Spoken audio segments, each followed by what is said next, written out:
And he just went, if you don't do this, I'm going to do it to spite you. And I said, I'm going to call it Chance. And I didn't have a great time at the end of Brewdog, but I still respect what it did. We are in about 1,000 venues nationally. Then we are the #1 non-alc apple cider on Amazon. Everyone's got a book that they never write. And everyone's got an idea in a pub. And it was like, no, I'm going to take my chance. My guest today is John Logue, founder of Chance Clean Cider. I met John on a business retreat, which is way less wanky than it sounds. But within about 10 minutes, I remember thinking, I'd work for this guy if I could. Just one of those people, down to earth, funny, a family man, businessman, and a beverages guy through and through. You can tell straight away he knows his stuff. 20 years in drinks, with Diageo, Brewdog, Lucky Saint and Recordling, before founding Chance Cider, the UK's first clean cider at 0.5%. Welcome to the show, John. Hi, mate. Let's go. Let's tackle this bit first, because we need to make sure that every listener doesn't immediately leave because we say we met at a founder retreat, because it was less wanky than it sounds. I mean, we did lie in a river and then go into a natural sauna. Pretty much, yeah. But I mean, apart from that, it was like... Yeah, apart from that, with like sitting around in a circle doing group coaching. I mean, there was the gong bath we had. There was the gong bath, there was the breath work, there was the sauna, there was the cold plunge in a river, and there was a rainforest tour. Yeah. Other than that, it was all pretty And before everyday every stuff. meal, the lady talked to you about how she'd cook specifically for one part of your body. Yeah. But apart from that, it wasn't at all. And that a cliche. all of that being said, it didn't actually feel really wanky, and I absolutely loved it. Yeah. I think the characters in the room were like... That's it. Yeah. It's only wanky if there's... Can I say wankers? Yeah. Yeah. It's only wanky if there's wankers there, Yeah. and there weren't any. So the activities kind of were just brilliant. Yeah. So out of the, Yeah. what I'd normally eat and what I'd normally do. And that's what it should be. I think if you're going to have a moment to think or change your behavior or kind of be coached, you can't do that in your day job. Yeah. You have to be like ripped out of it. Yeah. And it was mega. And we've stayed in touch just from that meeting, and you've been really kind in sort of cheerleading me from the sidelines with the podcast, and I've taken a real interest in the business, in Chance Clean Cider, because it is delicious, and we'll get into. It is so good, mate. Thank you. But yeah, shall we start with tell us a little bit about Chance Cider, how that came to be. So, mum and dad, non-commercially successful musician. Yeah. So I was very good, just didn't make any money. Yeah. I was doing loop station stuff before Ginger Man was, and Ed Sheeran is a billionaire, and I do this. But my parents sat me down and said, like, come on, we supported you. You got to get a proper job. Yeah. And I didn't know what I wanted to do. Been to uni for the vibes, worked in sales. I can relate to that. Yeah. And the vibes were good. Chester University vibes were bang on. So yeah, long story short, my friend was getting married in Australia on a last hurrah before a proper career. I went to Australia. My best friend Bryn went, oh, I'd love to work for a blue chip like Diageo. And I went, what's a blue chip and what's a Diageo? And then quickly found out that Diageo own Bushmills and Guinness, two of my favorite things. Yeah. And I started in the real world. So worked for Diageo, as you said, left there to go to work for brilliant people at Chili Marketing who represented Recordling around the world. Worked with them, did some amazing stuff with them. Left them to go to work for some bonny lads up in Scotland at Brewdog, and then left Brewdog and worked for another founder-led business called Atom Brands, which had been bought by ABI, 28th biggest company in the world, people who own like Stella and Corona and all that kind of jazz. And along the way was becoming more and more around founders and more around category moments. So like flavored cider, change cider, Copperberg, Recordling, Heringer, all those guys. Whether you want to hear it or not, Brewdog changed beer, brought in the craft beer revolution. And then at Atom Brands, they were working in spirits and learned more about spirits and looked after that team, and then left and went to work for Lucky Saint, which is kind of the pin-up for craft brewing in non-alc and non-alc brands. So along the way, I'd just kind of been absorbing all these behaviors and good and bad things and understanding how to go to market and work with customers. And I then was working as a consultant, worked for an amazing company called Distill Ventures, which is the big investment arm of Diageo, and working with kind of not startups, but founders who had a bit of cash. I'm basically at that transitional point where they're going, I'm not doing everything, or I'm not using agencies anymore. I want to bring in marketing. So again, I was helping people on that day job, and just, I don't know how long the story can be, but Yeah. someone went, surely you've got an Yeah, idea. I want to hear about that, because with the kind of concept of made in public is that the audience is somebody like me who's trying to build in public, trying to do that, trying to be brave and put their thing out there. And the story around how your business came to be is quite, I don't know, it's inspiring, because it was someone else that you knew. Can't wait for you to get into that. As kind of gave you the nudge you needed, really, kind of encouraged you to do it. And yeah, do you want to tell that story? I'd love to hear it. So along the Brewdog escapades, I got friends with a guy called Matt. And although Matt's younger than me, I very much look up to him a bit like a big brother. Super successful dude, really fun, really engaging, really creative, owns a beautiful big agency called Monk London. Right, yeah. Has a clothing line called Hemingway that like Craig, what's Bond called? Daniel Craig wears. Daniel Craig, yeah. So just a brilliant dude to kind of give a call to and be like, I've got this project, what are your thoughts? And getting hold of a creative director for free is quite handy. And yeah, I think he's super emotionally intelligent and super empathetic. And I think he could feel that I was getting a bit frustrated of some of the stuff I was doing. And he was like, surely you've got an idea. I was like, maybe.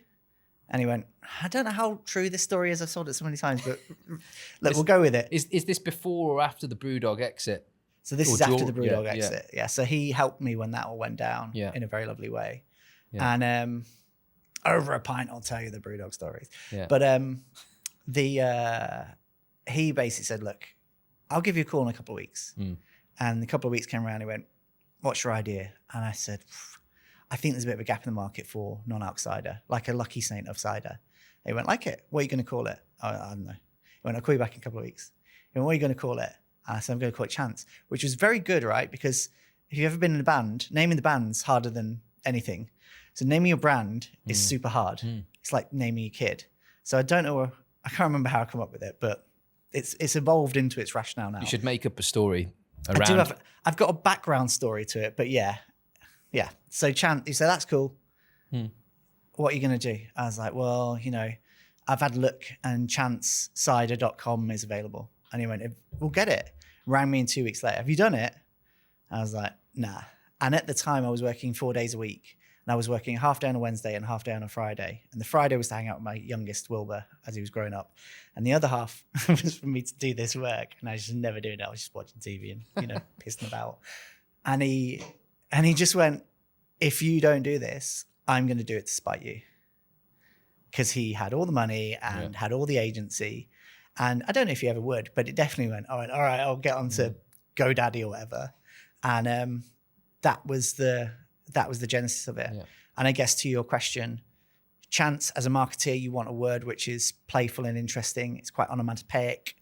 I like the kind of element of it could be gamified or that kind of thing. Yeah. What it's actually kind of evolved into, which is really beautiful, is we talk about taking chances as a positive thing, like kiss the girl, email your mate, join the band, take your chance. Yeah. And that's the consumer side. But then from a customer side or a builder, founder side, I met a PR lady once. She said a British one, everyone's got a book that they never write.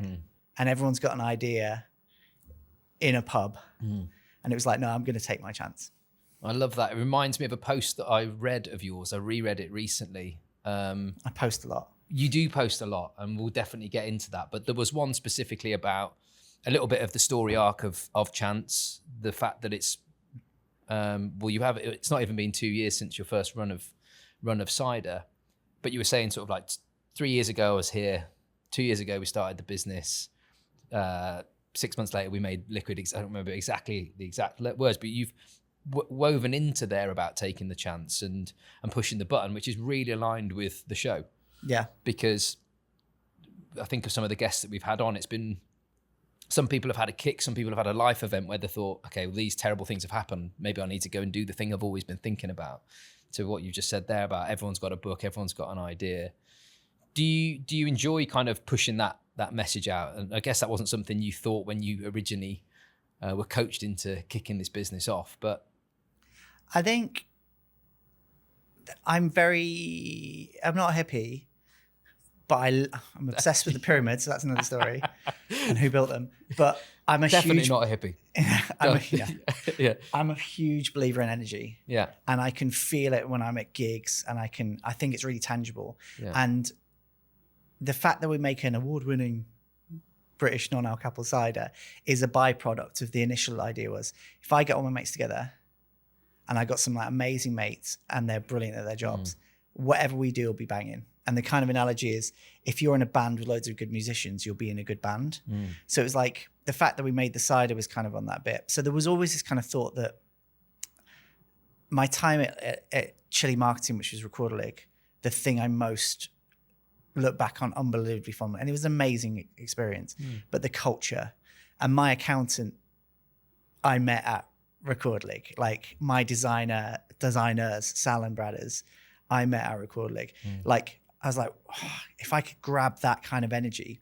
So bringing all those people together is really important to me. But then just generally, I've tried to kind of pitch myself as like an open founder, not in the kind of wanky LinkedIn ones that sometimes you can see, but more like, just ask me. And I've had some amazing conversations with people who are starting out and giving me advice. There's a guy called Alad who, shout out to Alad, who emails me once a week about his beer brand he's trying to launch. And that could be where I got bottle lids. I love all that kind of stuff. But that is my energy going that way, because I've been so wonderfully I've been a wonderful recipient of amazing energy the other way. Yeah. And whether that's Eddie, who owns Harbour Brewing Company, or whether that's Key, Chris and Gaz from Chili Marketing, or whether that's Kenny from Hip Hop, or whether that's Luke from Lucky Saint, the energy and the support they give back. Yeah.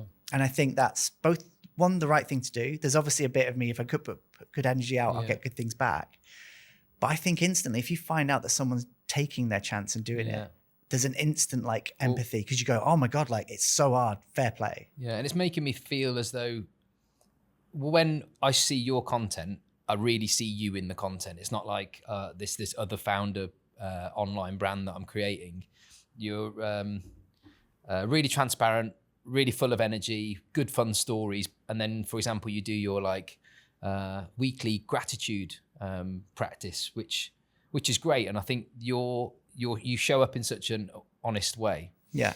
But one of the questions I wanted to kind of come to, which is really, you've brought me around nicely, is around this sort of LinkedIn for distribution topic. Because we've spoken a bit about this offline, and sometimes it's easy in a founder's job to be like, I don't have time to post. I'm too busy trying to grow the business, do the thing. But you were sort of saying, no, I really look at LinkedIn as, it's brand and it's visibility, etc. But also it's a distribution channel. What do you think you would say to somebody who's kind of saying, I don't have time, particularly if they're in consumer goods, which is the space you know, and beverages? Well, it's dead simple. I get up before a.m. I say my prayers. I do my workout. No, like, it's a lot easier. You drink a gallon of clean cider. Do my gratitude list.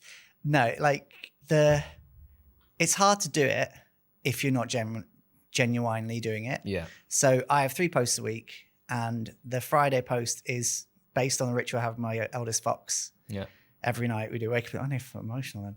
We wake up in the morning every night, and then we talk about how we felt, and then we talk about gratitude. Yeah. And I'll tell you about my mental health understanding maybe after. Yeah.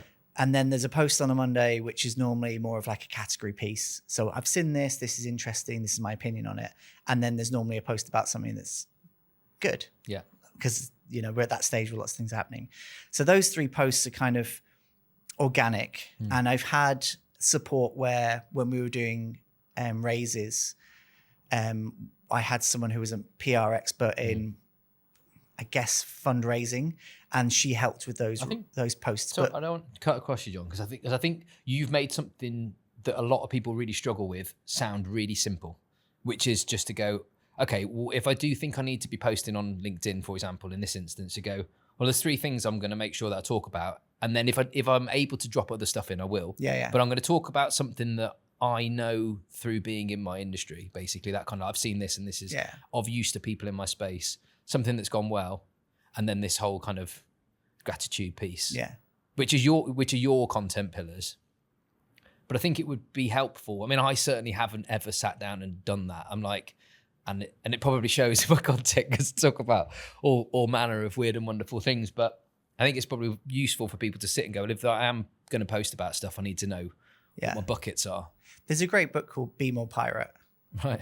It's a really good book. Yeah. And I love the title. Not to spoiler alert. Yeah. It's basically about like, don't listen to the rules. And I've seen agencies go, this is how you talk on X. This is how you talk on Facebook. This is how you talk on Instagram. This is how you talk on, and this is how you talk on LinkedIn. And I'm like, nah.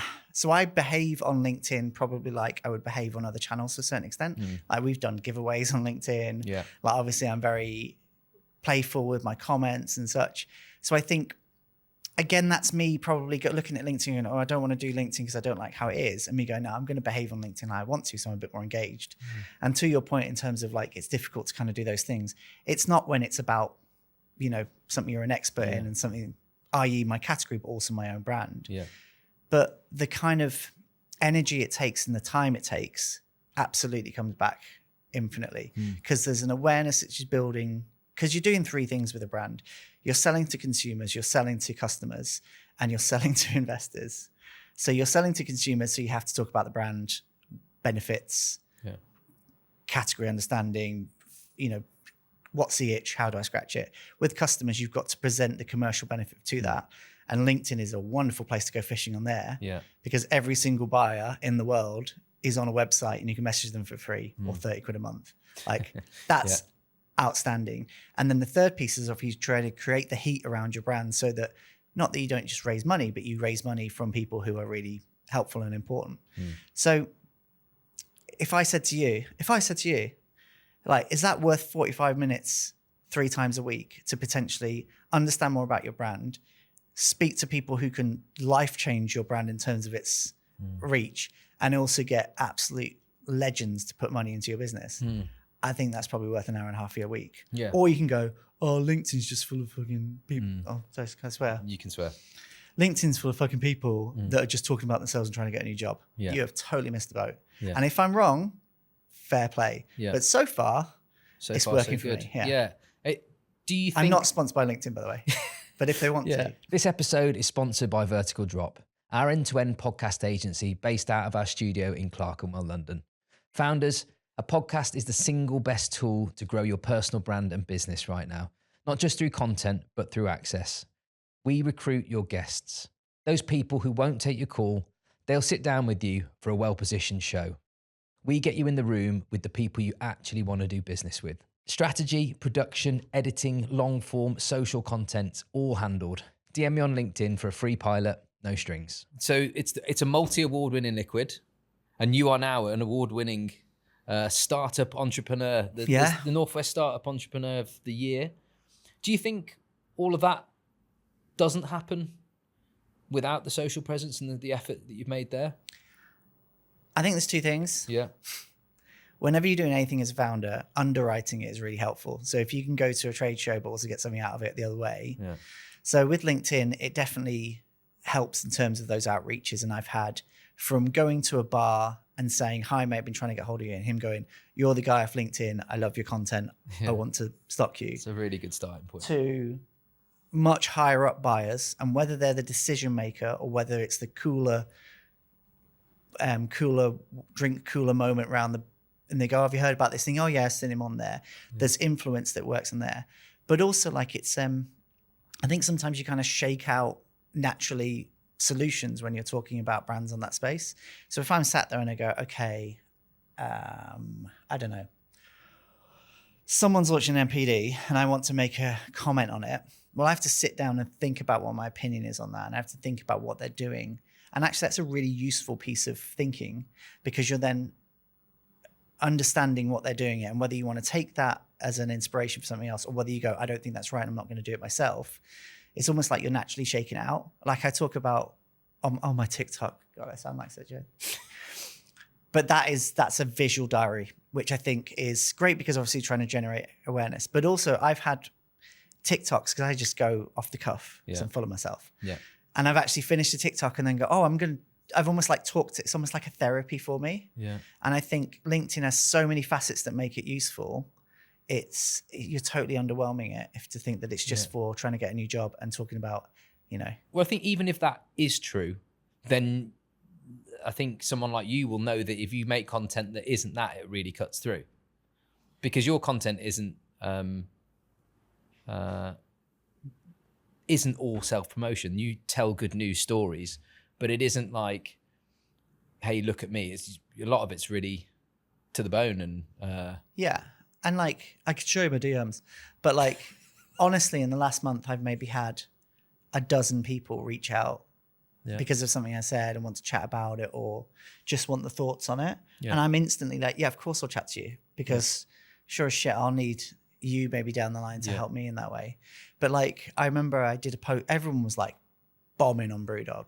And I didn't have a great time at the end of Brewdog, but I still respect what it did. And everyone, when all the shit went down and everyone was piling into it, I just wrote this very considered piece about how I believed it had changed hospitality, changed British beer culture, and changed the level of beer in this country. And like the friggin' feature writer from the Independent rang me.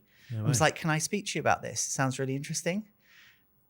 I didn't make that piece in the end, but that relationship has then meant that she's covered us in amazing with our funding raise. So did you get a lot of engagement moments on that post? So I imagine you always, there's all the outrage piece on social media, like it or love it. It kind of, if you make a really contentious post or shitting on someone post, it gets a lot of engagement. I find that really difficult sometimes, because I'll find myself being rage baited into comment. I'm like, no, I'm part of the problem if I comment on it, because then everyone else I know sees it. But was there a lot of love that poured out from, or at least appreciation of what you'd said from that piece? Yeah, really good. But don't get me wrong, I've fucked up on LinkedIn as well. Like, I've annoyed people and said stuff. And even a couple of weeks ago, because obviously sometimes...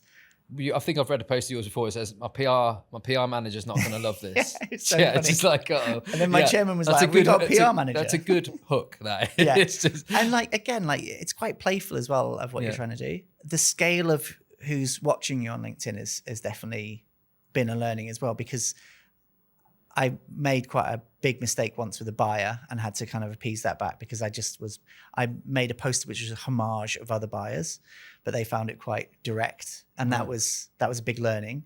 And then more recently, someone clickbaited with some horse manure about how non-alc is effectively pointless in wine. And then there were a lot of people that have commented on it who I really respect, and probably more in their area because I don't make a wine. And then I felt compelled to write something. To champion the non-alc section. And then I was a bit of a dick in it. And it was on a Saturday, and then I was outside playing football with my kids, and I went back in and deleted it because I was like, my gut feel was you didn't need to say that. So you don't always get it right if you are being totally honest with on the LinkedIn channel. But I think it's you learn as you grow, right? Yeah. Well, let's talk about Chance and how long it's been going, as much as you can. I know there's some stuff that maybe can't hit the press just yet, some exciting things. But yeah, what's going on? I know you've been a busy boy. It's a really cleverly built business, and what I think was interesting as well is it's like how the liquid came to be. It's like I remember when you first were talking me through all of this stuff. It's just a fascinating journey, fascinating process actually that you've gone through, and in a really quick amount of time. Because for 2 years to kind of be where you're at now with the valuation at a lofty £4 million, and about to take on more investment, and as you nicely put it, to change cider forever. It's a lot going on. That came out of our wanky Cornish retreat, that kind of thinking. But yeah, I mean, the initial project was I knew the distribution of Lucky Saint and where it was working, and I kind of thought if I could get a little bit of that'd be really good. And then as we've kind of grown, the kind of rockets have gone on the side of it. But yeah, specifically, it's been that kind of years of learning from other people how to do it. But I've had people go like, I wouldn't know where to start. And it's like, well, that's like, because I do. Like I've done this before. It's what you do, Yeah, and like that's obviously very helpful. Like if I was going to launch a snack brand, I'd be in a bit of a pickle. Be a great name for a snack brand, though. Yeah, you can have that for free. Put your money away. But yeah, in terms of how it's kind of come about. Is that sort of your question of how it? I want to know How where do it's you at. do it? I want to know where it's at now. Yeah. Yeah, where it the kind of journey for that, where it's been stocked, how many bottles you've done and where it's going next. You want the highlight reel? I do, yeah. Yeah. So we are in about 1,000 venues nationally. Yeah. Our biggest customer is Prezzo, which is 97 restaurants nationally. And then we are the number one non-alc apple cider on Amazon. We are the official partner for cider for Alcohol Change, something we're very proud of, which is great, which is Dry January. And then we've made about 120 to 30,000 bottles over 4 batches. And then what's coming in the next few months will double us quite quickly in terms of the channel we're going into. But the whole idea was the top 150 Lucky Saint bars do 8 cases a week. And I was like, surely I can get a couple of cases of cider through that kind of occasion. And then with Amazon and e-commerce, I wasn't really into it because I created the pack format to be for pubs. But then we trialed on Amazon and it kind of blew up. So some of these things have kind of grown organically and some of them have been by design. So our focus is to be an on-premise brand because that's the highest margin and obviously it's the place where the adoption is first. But yeah, the kind of the shape of the business is changing, not because we're changing our kind of strategy, it's because the category is changing really quickly. And I was chatting to a guy the other day from Live Nation, which was very cool. And I gave an example and it turned out it was his project. And I was very, very fortunate that I went to Oasis in Manchester and there was a non-alc bar there and it was pumping. And I was like, that's a moment where you go, this is the biggest piss up in two like decades. And there were lots of drunk people there, don't get me wrong. But non-alc had a place there. And it was like, oh, wow, this isn't for yoga retreats. And, the knee-jerk reaction is it's for drivers and pregnant women. But it's not. It's for everyone. And, as we course correct and understand how our business is going, what channels we're going to, it's because the country and the market and the consumer is starting to learn at the same time as us. And you still have a beer, an alcoholic beer, don't you? And you're not coming at it from a position of being like, alcohol's bad, alcohol's good. It's just giving people a good option who don't want to drink on that day. And I think and like cider. Yeah, and there's 2 very clear levels to that. There's from a consumer point of view, from a human point of view. If you have an illness or an issue, or you have a religious position where you can't have alcohol or you don't have a good relationship with it, that's very different to the majority of the country who do enjoy a couple beers and can love it. And what's incredibly beautiful about that is that you might have your first kiss, you might meet your girlfriend, you might propose, you might fall in love with your best mate on a stag do, you might watch your favorite band around this liquid, this alcohol, which was created thousands of years ago. So I think to ultimately say that it's horrible and if you have 2 glasses of wine, it ruins your life, I think that's a very broad stroke, right? So I think from a consumer point of view, alcohol has done wonderful things for us in the right way. Now, if you can then create something that has the same occasions for those consumers, but is better for you, what a brilliant thing. And that's what's really exciting. I kind of flippantly say that I'm using my powers for good now. But I think alcohol's super important, whether it's got out high ABV, middle ABV, or low ABV generally. That's the consumer point. From a customer point of view, we went for a walk before and we saw 6 pubs? Do you that needs alcohol. And that needs help. So non-alc is an incredibly beneficial asset to keep what is the biggest employer in our country, which is hospitality, I think. I imagine with your sort of marketing brain and brand brain are looking at who's buying it. Is it youngsters that aren't drinking, or is it people that are, a wide demographic of young, old, everything in between? 90% of non-alc occasions include alcohol. Fact. And that's from the CAM study, 2026. What that means is people are drinking and not drinking at the same time. Like my mum, when I used to go out, she'd go, have a pint of water between each drink. Smart. Which I never did. That's how people are behaving with non-alc. So they may be having a couple of pints at the beginning of the night and then they're going non-alc. Or maybe they're having we call it zebraing. So they're flip-flopping through. Or maybe if you don't think about that one night, maybe people are going out 4 times in the week, but 3 times now, they're not sat having Coidel or Coke, they're having non-alc beers. Yeah. So it's an incredibly important part of the culture. And it's not just, so, you know, people talk about Gen Z and millennials and Gen X and all that kind of stuff. Everyone's moderating. And we're not finding that young people are coming in and not drinking at all. They're just a bit more aware of it, in the same way that if you watch Mad Men and they're drinking whiskey and smoking cigarettes all day, funnily enough, agencies don't behave like that now because everyone kind of understands that that's not probably the best thing to do. So I think humanity, that's a big word, big statement. I think consumers are just more aware of what's going on and the effect of alcohol. And interesting, like 1/3 of people in this country have a smartwatch or a smart device, so they can kind of understand it. So the cultural change is not that people are suddenly going sober and hating alcohol. They're just utilizing non-alc to elongate or to add occasions in traditional alcoholic occasions. So going to the pub, going for dinner, going to a gig, going to footy. Yeah. They're still doing that with booze, but they're also doing it more often with non-booze as well. I think it's so nice to sort of, I've gone through periods of not drinking for months, but I still enjoy a drink. But in probably the last 10 years, it's gone from being like in a pub, it's Beck's or Heineken Zero. That was basically what you could get, to like a lot of pubs having a really good selection of really interesting non-alc. And it kind of, we're in that amazing time where there's a lot of new choice. I don't think you could complete the non-alc section. Whereas back in the day, I think you could literally be like, I've had them all. My first proper job was I was a rep for Diageo. So I used to go and test Guinness and get people to put Smirnoff and Optic. And we sold, a beer called Caliber.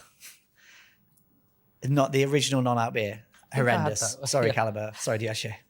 And my sales tool was, you have to have a non-alc in your fridge to tick your box. Yeah, there's only one.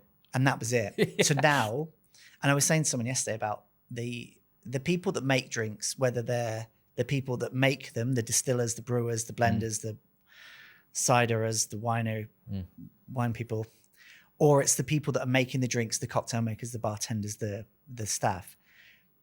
They're incredibly competitive and incredibly creative. So they've been given this challenge of going, can you make alcoholic drinks taste as good without alcohol? And it's important to remember that alcohol is a byproduct of flavor development, which is fermentation. So when you ferment or you distill, the byproduct, while they're making those flavors, those esters, all that beautiful stuff that we all love, alcohol just kind of comes out the side of it. So you're going to them, right, with one arm behind your back, make a drink as good as that. A bit like baking without gluten or cooking meals without salt or meat, or sugar. And, you know, you can look at alcohol and go, well, that's really interesting what's going on there. But we've seen it time as old as time, right? When milk disappeared and people started going into like being lactose intolerant. I'm actually lactose intolerant, not because I'm a hipster, but just because it doesn't like me. But like, you know, how much soy and oats and all that is in our culture now of drinking, and whether that's in coffee or whether it's in smoothies. You then look at food, and it used to be, bless her, Linda McCartney sausages. Now some of the top restaurants in the world have vegan and vegetarian menus that are not like, got to put one of them on them. Yeah, they're challenged by it. And what we're seeing, in a very roundabout way of what I'm trying to make my point here, is the reason why things are getting really good is because people have really got into it and they're going, right, well, how can we make beers like Mash Gang? You know, the world's best brewery a few years ago, Cloudwater, boozy, 9%, 8%, 6% IPAs, dippers, West Coasts. They can make a banging non-alc 0.5. And that's what's, all the ships are rising. So when you have someone like Lucky Saint who comes in and changes the game in terms of its awareness of non-alc beer, the permission's there for people to go, okay, well, I want to go at that. Yeah. And then consumers go, oh, wait, it doesn't all taste like Caliber. It can taste really good. Do you think it's an advantage that you've benefited from to be a low alc first? Because obviously there's a lot of other brewing companies that have, you know, made alcoholic beverages and then introduced their low alc version. They're the gatekeeper to growth. So range extension, as we call it, or first generation, like that is what happens first. And there's two reasons for that. One, because these big companies can afford to do it. And two, they have the money to get the distribution to push it. But very much our model for Chance is the same as what happened with Lucky Saint. So Lucky Saint had Heineken Zero, Beck's Blue, whatever, non-alc beers. Customers went, oh, this is cool, this is working. Then consumers like, oh, I like this. And then the consumers go, but I want something that's almost for me. So then a dedicated brand comes out, which is what Lucky's saying is it only makes a non-alc. So then the consumer buys into that, and then suddenly the kind of categories open by the big boys and girls. And then you get this craft element of that. And in cider, that's what we're doing. Thatcher's and Inch's obviously do have 0.0 versions. Thatcher's is now the fastest growing non-alc brand of all brands. So people are going, oh, cider's a thing. Yeah, it's like second biggest category in the country. Yeah. And then they're going, okay, well, where's the dedicated version? And that's where we come in. And I think there's two reasons for that. One is that the consumer and the culture wants that dedicated brand. It makes sense for them. They want to, they feel like it's almost theirs. But then just generally, if you have a version of something, it's never going to be as good, whether it is or isn't. Yeah. The psychological element of going, Coke is better than Coke Zero, or, you know, like Cadbury's with half sugar is. Yeah, I mean, they don't benefit if it from tastes that. Similar, but it's minus the oomph from drugs that are in it, basically. You like kind of miss that. But you're always going to compare. Yeah. And even, you know, Guinness, which is one of the best liquids on the market, it's still sweeter. But that's because they have to, like, they're missing a Lego piece. Yeah. So they've got a bit of a random analogy here, but they're having to use a Playmobil bit to kind of fit it in. And that's the challenge. It's, you know, you can't underestimate how important aspect of flavor alcohol is, but equally how it affects you, like the way it swells your tongue, it makes your cheeks warm, like that physiological element. When they don't have it there, that's why you have a lot of spirits that have, like, you know, Scotch bonnets and things in there, because they're trying to give that burn. Yeah, like when you have a something whiskey. Like that. I'm dying to ask you a question, which is, do you welcome another low alc first cider entering the chat now? Yeah. Or is that, do you go, oh no, this is mine. I want to own this category. It sounds like it's a line, but absolutely. Like, I've built my career on working as categories, and the categories grow. Recorder needed Copperberg. Lucky Saint needs Days or Athletic. Pepsi needs Coke, you know. Yeah. And that is both from a consumer point of view, because not everyone is going to like your liquid, and that's fine. But also it then challenges the category to kind of grow in that space. We're very lucky that specifically in cider, it's very difficult to make cider, not just because it's a really difficult process, you know, to select apples, crush them, ferment them, carbonate them, all that kind of good stuff, blend them. But I've said this quite a few times, like me and you, if you want to launch a beer brand, we could go and buy the kit. Like, for example, Brewdog bought their kit off another brewer, like secondhand kit. And then you can import the hops, water's everywhere. You can make a beer. I'm not saying it's not easy to make a beer, but you can make a beer. A gin, you can buy some vodka or Nutri-Grain spirit. You can put some juniper in it. You can put it in a bottle, you can make a gin. If you want to make an apple cider, you need, and it's a joke, you need fuckloads of apples, right? And where do apples grow? They grow in orchards. And how do you get hold of orchards? Well, you need farmers. So the actual root produce is a generational relationship. So it's not as easy as just kind of rocking up and going, oh, I've got like and I mean, talking about scale, not like you might have an auntie in Somerset who makes her own cider. She's got a couple of apple trees. So we do have this like, almost like category block for people to come in behind us, because there's only 3 people in the country that can make cider on the scale we make. And one of the people that do that is our partner. So absolutely, I hope there's loads more ciders coming along. But it's not as prevalent and as easy, unfortunately, or fortunately. I was looking at you, I go, do I believe you? I was like, I think I do. Yeah. So, I mean, that kind of brings me on to something else, which you touched on earlier as well, is that I'd encourage someone who is trying to create a brand, a drink, to reach out to you, because you would actually respond to them. I know you're that. I think so. If genuinely a call to action for someone, I would love that if someone, through having watched this show, was like, I've actually got this idea and I need to speak to John because I know you'd help. Yeah. I met 2 guys last week from Prague online. Yeah. And they have a brand called Skinny Bitch. Yeah. Which is a great name. Yeah. And it's like a hard... That's quite a good, when you're at the bar. Yeah. I'll have a Skinny Bitch, please. Yeah. And it's a hard soda, we'd call it, which is basically like a fizzy... Like the seltzer type. Like a White Claw. Yeah. And they were reaching out to people to basically just... Great name. I know, it's great. Yeah. To basically just chat to people. And they were like, who do you think we should chat to next? And I was like, well, find your favorite brand and email the founder. And they'll get back to you. There's two types of founders. There's the ones who don't get back to you and F them. Yeah. And there's the majority of us who go, yeah, I'll have a chat to you because I remember when that other guy picked up the phone to me. So yeah, like paying forward, if you want to call it that. Yeah. Which is a bit of a flex because I've not done anything really yet.